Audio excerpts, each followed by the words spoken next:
What happens when one man is right about everything and the entire world ignores him for 50 years?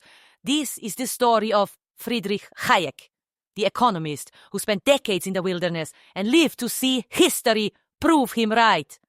Hayek was born in Vienna in 1899. By 17, he was an artillery officer on the Italian front. He returned to find Austria shattered, then watched hyperinflation destroy the middle class. In 1931, he joined the London School of Economics and confronted John Maynard Keynes. Keynes won the debate and shaped the post-war consensus. Hayek responded with a book, The Road to Serfdom, published in 1944, advanced a thesis, both elegant and alarming. Each expansion of state control over the economy moves a society closer to authoritarianism. Surrender economic planning to the government, and political freedom will eventually follow. His own colleagues found the argument excessive, and the academic establishment largely dismissed him. His personal circumstances compounded the isolation. Hayek divorced his first wife, married his cousin, and found himself unwelcome at the London School of Economics.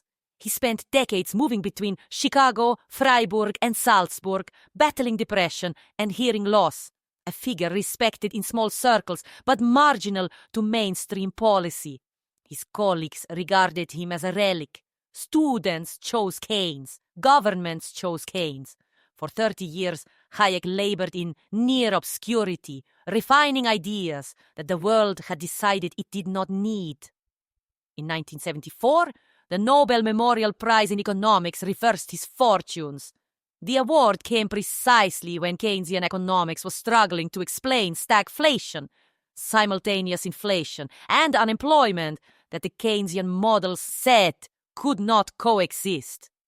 Margaret Thatcher adopted his ideas as the foundation of her economic program. Ronald Reagan placed his books on the presidential reading list.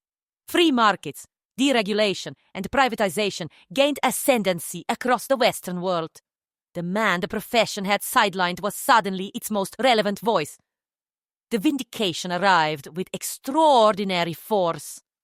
In 1989, the Berlin Wall fell.